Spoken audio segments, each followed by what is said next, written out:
তুমি আমার সেই প্রিয় মানুষ যাকে আমি কোনোদিনও হারাতে চাইনি। দেখো, তবু আজ আমাদের মাঝে পাহাড় সমান দূরত্ব। তোমার সাথে একটা মুহূর্ত কথা না বললে আমার দম বন্ধ হয়ে আসতো। আর আজ দিনের পর দিন যায়, তবুও আমাদের কথা হয় না। নিঃশ্বাস বন্ধ হয়ে আসলেও কিছুই করার থাকে না। চোখ থেকে নোনা পানির বৃষ্টি ঝরলেও আর তোমাকে বলা হয় না। এক নজর তোমাকে দেখার জন্য মনটা ব্যাকুল হয়ে উঠতো। আর এখন তোমাকে দেখতে না পাওয়ার আক্ষেপ নিয়েই বাকি জীবন কাটাতে হবে। হয়তো এক ব্যস্ত শহরের কোনো এক রাস্তায় দেখা হলেও হতে পারে, তবে হয়তো আর কথা হবে না। পাহাড় সমান ব্যথা নিয়েই বেঁচে আছি। তোমাকে ছাড়া বেঁচে আছি ঠিকই, কিন্তু ভালো নেই। বাস্তবতা আমাদের নির্মমভাবে বাঁচতে শেখায়।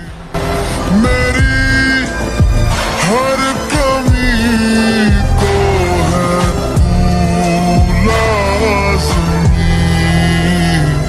लाज़मी।